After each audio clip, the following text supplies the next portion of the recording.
High all government job aspirants, welcome to my YouTube channel gen studies for government jobs. তো আজকে আমরা next part শুরু করছি, part 2।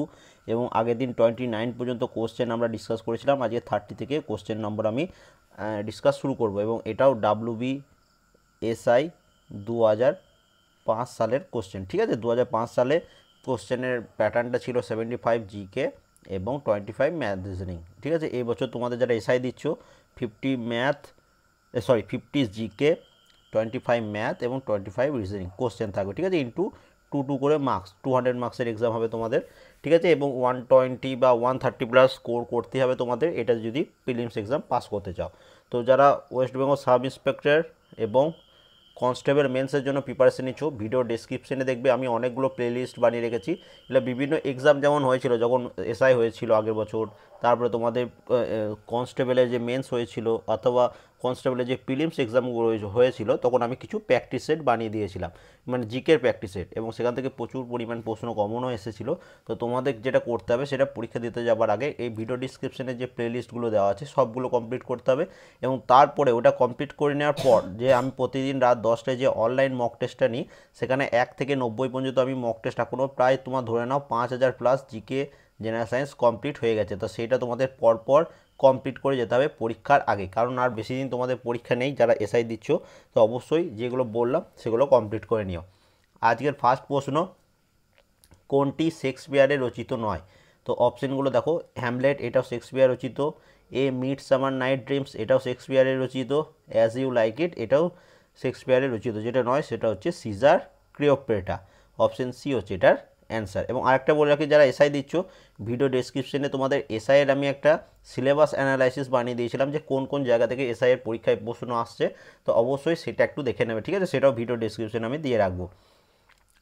Next, বাংলায় দিওয়ানি মঞ্জুর হয় কোন সালে? তো বাংলায় এটা মনে রাখবে, দিওয়ানি এটা মঞ্জুর হয়েছিল 1765 সালে। অপশন এ হচ্ছে এটার অ্যান্সার।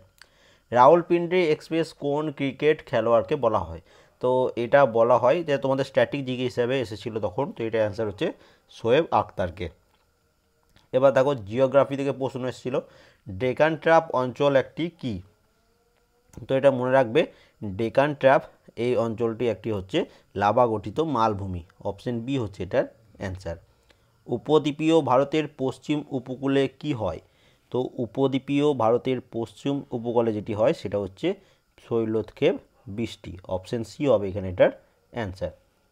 নিচের কোনটি রবীন্দ্রনাথ ঠাকুরের কাব্যগ্রন্থ নয়? তো কাব্যগ্রন্থ নয় বলেছে, দেখো সোনার তরী, চৈতালি, গীতাঞ্জলি এগুলো সবই কাব্যগ্রন্থ। শেষের কবিতা এটি হচ্ছে উপন্যাস। তাহলে অপশন সি হচ্ছে এটার অ্যান্সার। চতুর্থ বৌদ্ধ সঙ্গীত সম্মেলন কার আমলে হয়েছিল? এইখান থেকে প্রশ্ন, এটা হিস্ট্রি ফার্স্ট চ্যাপ্টার বা সেকেন্ড চ্যাপ্টার বলতে পারো। তো বৌদ্ধ সম্মেলন 4টি হয়েছিল। তো এটা কিভাবে মনে রাখবে, আগেও বলেছি আরেকবার বলে দিচ্ছি, রবি পাকা। ঠিক আছে, এই নামটা মনে রাখবে। র দিয়ে হচ্ছে রাজগীয় হয়েছিল প্রথম, বি দিয়ে বৈশালীতে হয়েছিল দ্বিতীয়, পা দিয়ে পাটলিপুত্রিতে হয়েছিল তৃতীয়, এবং কা দিয়ে কাশ্মীরে হয়েছিল চতুর্থ। ঠিক আছে, তো এটা তাহলে চতুর্থ বৌদ্ধ সঙ্গীত কার আমলে হয়েছিল, সরি কোথায় হয়েছিল? কাশ্মীরে। কার আমলে হয়েছিল এখানে সেটা হচ্ছে প্রশ্ন। তো কাশ্মীরে হয়েছিল কনিষ্কের আমলে। তৃতীয় যেটা পাটলিপুত্রতে হয়েছিল সেটি হয়েছিল অশোকের আমলে। ঠিক আছে, নেক্সট চলে আসি 37 নম্বর প্রশ্নে। কোরিওলিস বল কোথায় সর্বোচ্চ হয়? এটা মনে রাখবে, কোরিওলিস বল এটি সর্বোচ্চ হয় উত্তর ও দক্ষিণ মেরু বিন্দুদ্বয়। অপশন বি হচ্ছে এটার অ্যান্সার। বায়ুমণ্ডলের কোন স্তরটি পৃথিবীর সবচেয়ে কাছে অবস্থিত? তো এটা মনে রাখবে, বায়ুমণ্ডলের ট্র্যাপোস্ফিয়ার সর্বনিম্ন স্তর হচ্ছে ট্র্যাপোস্ফিয়ার। তাহলে এই স্তরটি সবচেয়ে কাছে অবস্থিত। এবং আমার অ্যান্সার বলার আগে তোমরা কিন্তু অবশ্যই নিজে নিজে অ্যান্সার করার চেষ্টা করবে। এবার দেখো, ডিএনএ থেকে mRNA সৃষ্টিকারী প্রক্রিয়াকে কি বলা হয়? তো এটাকে বলা হয় ট্রান্সক্রিপশন। অপশন সি হচ্ছে এটার অ্যান্সার।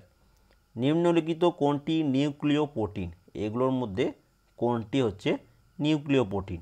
এটা মনে রাখবে, হিস্টোন এটি হচ্ছে একটি নিউক্লিয় প্রোটিন। নাসিক প্রশস্তি রচনা করেন কে? তো নাসিক প্রশস্তি এটি রচনা করেছিলেন গৌতমীপুত্র সাতকর্ণী। অপশন এ হচ্ছে এখানে এটার অ্যান্সার। বিভিন্ন প্রকারের কয়লার মধ্যে কার্বনের পরিমাণ সবচেয়ে বেশি, সেটি হলো কোনটি?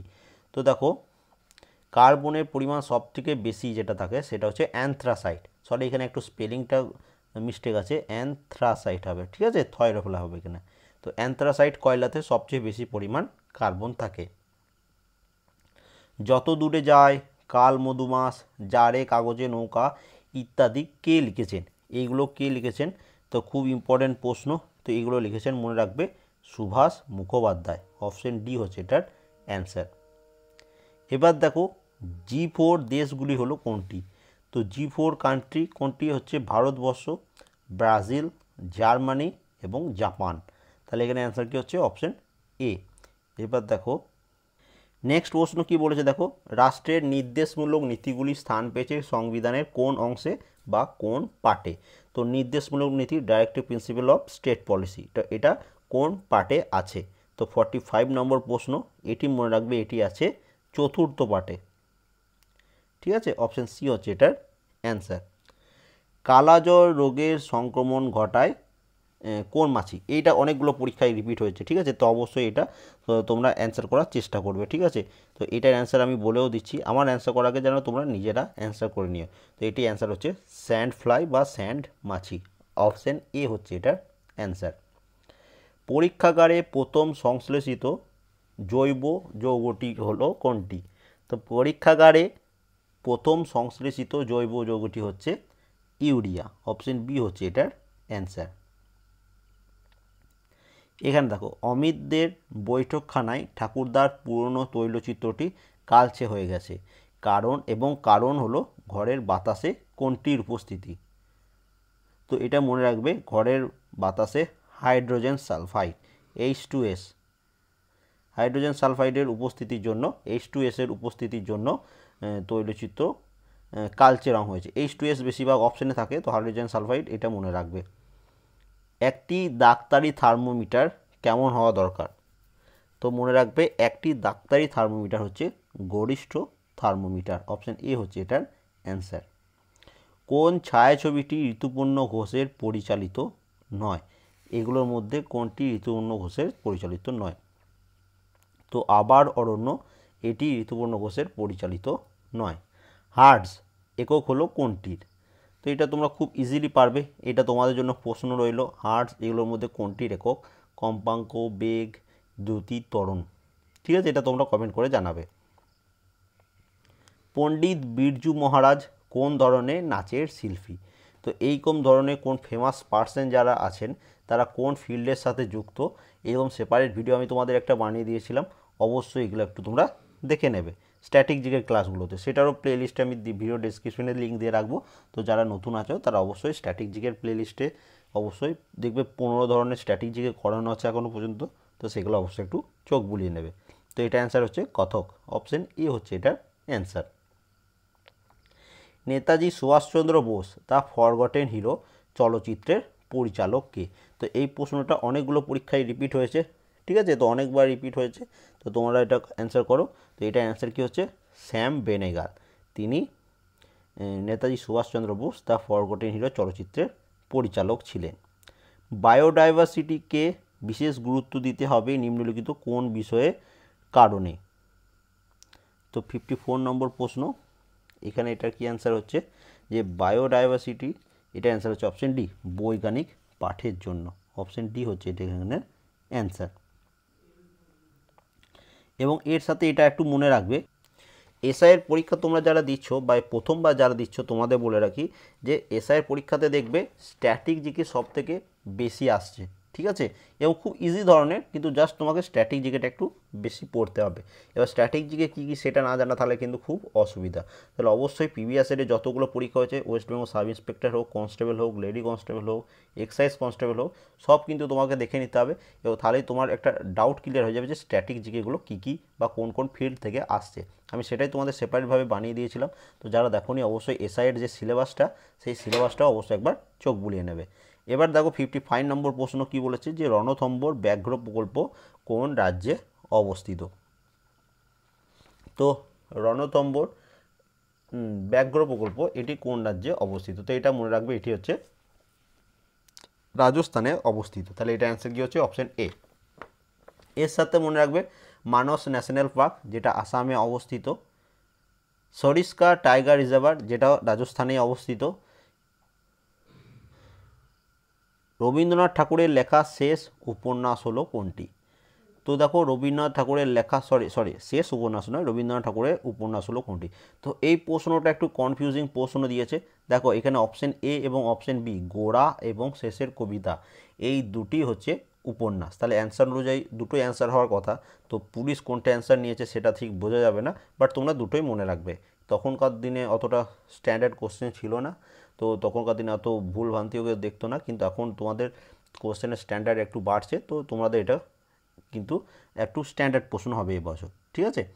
রাজস্ব বিভাগে পাঠটা প্রচলন করেন কে? তো এটা দেখো হিস্ট্রি থেকে প্রশ্ন। তো রাজস্ব বিভাগে পাঠটা প্রচলন করেছিলেন শের শাহ।